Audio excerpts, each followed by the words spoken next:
Hi, this is Joe Cole from Espresso Outlet and TurinGrinders.com. Today I'm talking about clogging issues on the Turin SK40. We have some people that have clogging issues, so I wanted to talk a little bit about that and how to avoid them, and if you have a clogging issue, how to clear it up.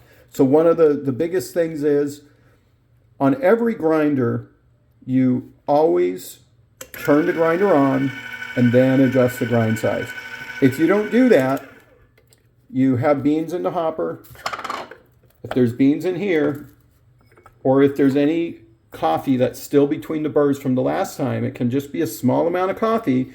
If you take this adjustment and you move it from, say, 11, you move it all the way down to, say, 7 or 6 or something like that. The coffee that's between the burrs while this isn't spinning is getting jammed hard between the burrs.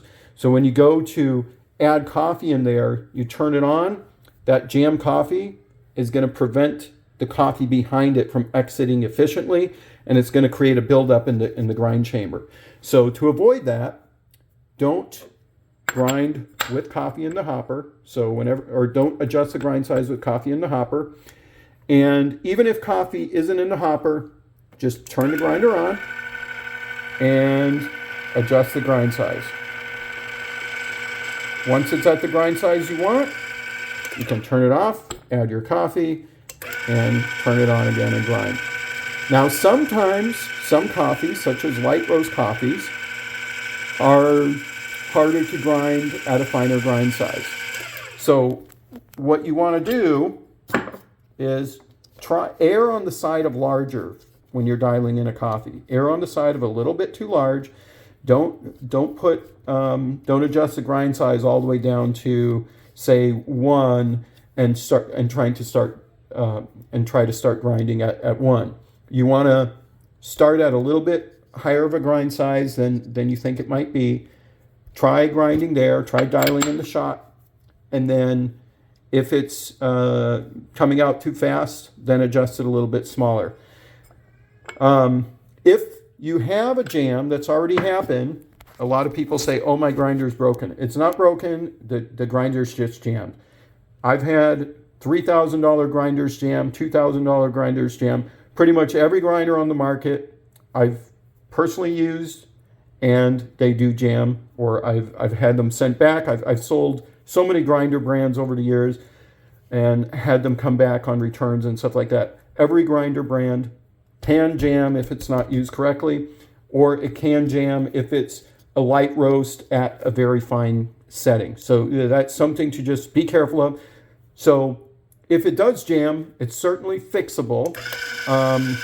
What you would do, though, is sometimes the motor is so jammed up it won't turn on. So you'll turn the switch, the motor won't even turn, you'll just hear a humming noise. You want to turn it off pretty quickly if that happens.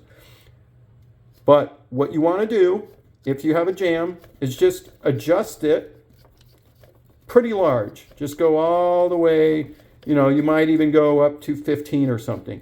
On this auger adjustment, it takes a bit of turning to do. Once you're over there, try turning it on. It may give it enough space between the burrs for the jam to clear. Another thing that can happen is when a jam happens in here, sometimes the exit chute gets really jammed up. So you can stick the included brush, stick it up, and just twist it. Sometimes you have to stick like a flathead screwdriver up there and gently rotate it around until it's cleared. Sometimes this whole exit chute will be totally jam-packed with coffee. And this is not just on this grinder, any grinder that has an exit chute. You clear that, and sometimes you do have to remove the collar. So you may have to take this all the way off, or you may have to go even larger on the grind size if it's not clearing. If you tried it at 15, you might try it at 19. Try and turn it on again.